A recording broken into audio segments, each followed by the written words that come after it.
All right, the bitter baby mamas is at it again. It's your boy Porter Flacco. Anywhere you go, anybody knows somebody gotta know me, and we're back again with another one, folks. Now check it out, man, folks. It all started, I believe, yesterday, man, when G Herbo took to Instagram to pretty much express his concerns with a certain hue of women in the shade room comments, telling him that he loves his other son more than he loves the son he has with Ari, aka Yoshi. What type of sick individual, human being do you have to be to want a 3-year-old to despise or not like his own siblings, his own flesh and blood?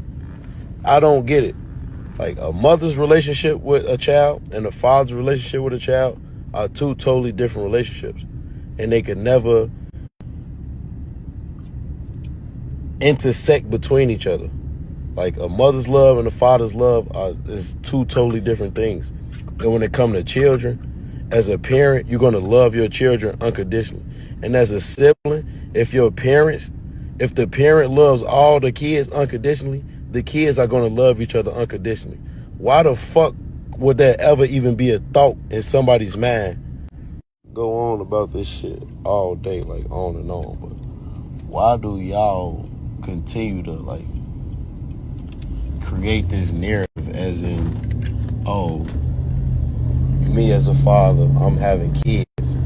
I love my firstborn, my first ever real true love in life, less than I could love the kids that I'm having now, or my kid feels neglected. Like, my son loves me unconditionally. Me and my son have a bond like this that nobody could ever break.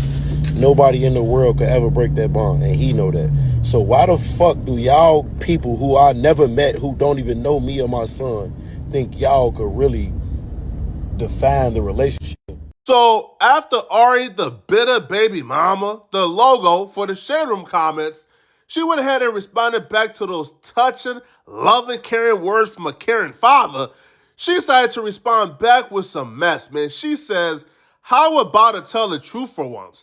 Tell them how my son came home with a scar on him and saying what Taina, aka G Herbo's second baby mom, did to him while you wasn't home. And even though he told you out his own mouth what she did, and he was crying and she didn't help him and she's mean to him and he don't like her and the ish happened while you wasn't home, I gave you a whole week to handle it as a father. You or her never called me about the situation. I called back to talk to her and tell her she can't be around my baby, and I was very respectful, and you set up and said in front of her that my baby was lying. You said how you gonna see your son if he can't be around her. LOL, what?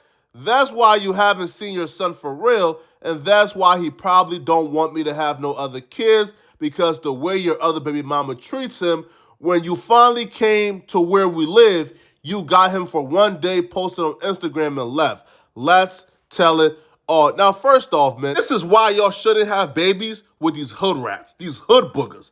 Don't get it messed up. Don't get it messed up. Ari right now is glorified and put on a pedestal, man, but she ain't nothing but a hood rat, bro. Straight from the projects. Before the fame, she was a cum rag for hood ninjas and drug dealers, man. She ain't nothing but a hood booger. That's a fact. That's just a fact. Now, do I believe that Yoshi came home and told her this? Absolutely not, bro. I think Ari coached this kid just like FTN Bay did, right? And what did we say about the same thing FTN Bay did? When FTN Bay put that baby on camera, he was crying. We said, oh, he can't be lying. He's crying, so much emotions. He was also 3 or 4 years old. It turns out FTN Bay coached that kid. I believe Ari coached his kid to say this, man. Yo, Ari been trying to get in between G Herbo and this girl for a minute now, bro. She's been bitter from the very beginning, bro. This ain't the first time that Ari told G Herbo his girl can't be around her son Yoshi. This ain't the first time.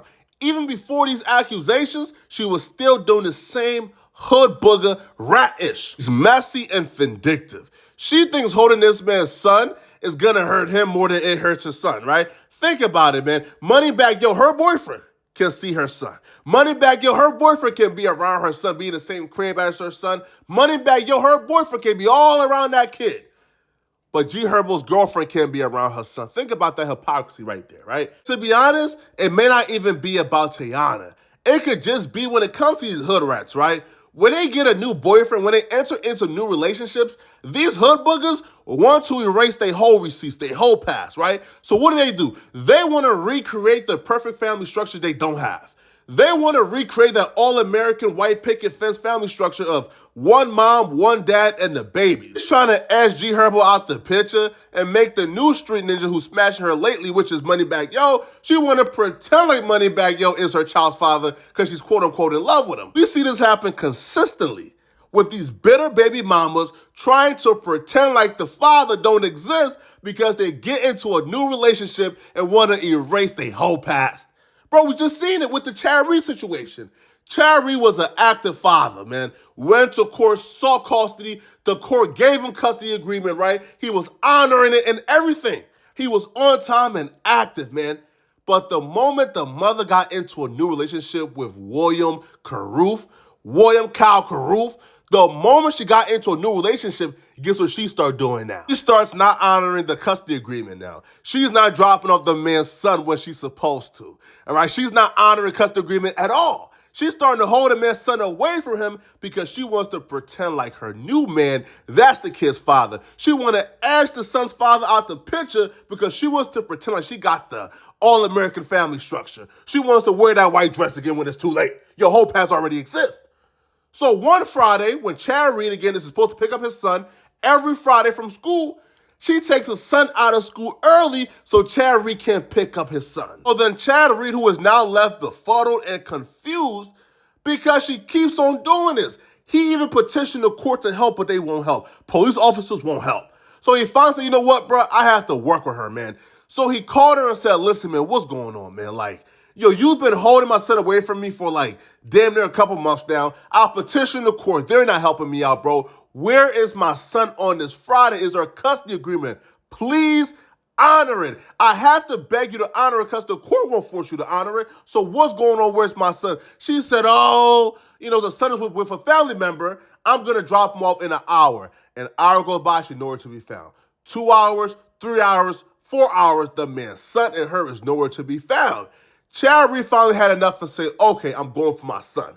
He goes to her house. She comes out and said, what are you doing here? He said, I'm here for my son. She said, he's not here. He said, he's with a family member. So then Chad Reed asked, you know what, bro? I'm sick of your games, man. Just tell me where he is, which family member, where is he? I'll go ahead and pick him up. She says, no, she won't give it to him, right? She's calling like a fake number, just playing super games.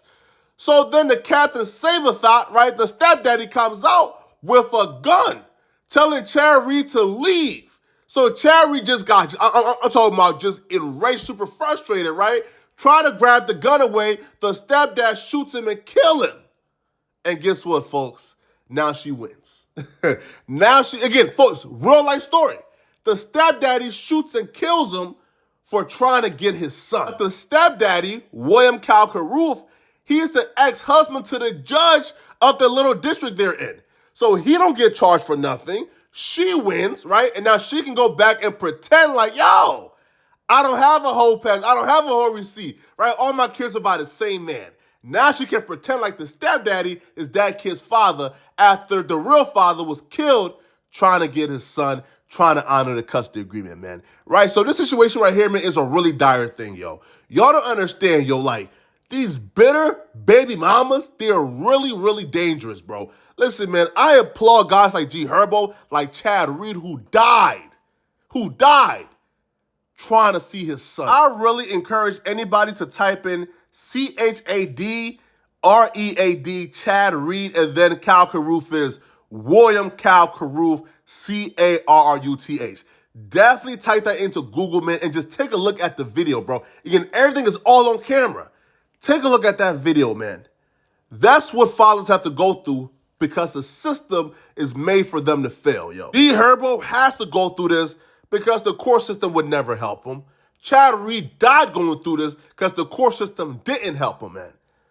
Please, please, please, yo. Have G Herbo, have Chad Reed, have other single fathers just trying to be active in their kid's life with bitter baby mamas. Hold them in your prayers, man. It's your boy, Porter Flacco. Anywhere you go, anybody you know, somebody got to know me. So please like the video, sub to the channel. Don't forget, man, click notification bell twice so you can notify when I drop 24/7.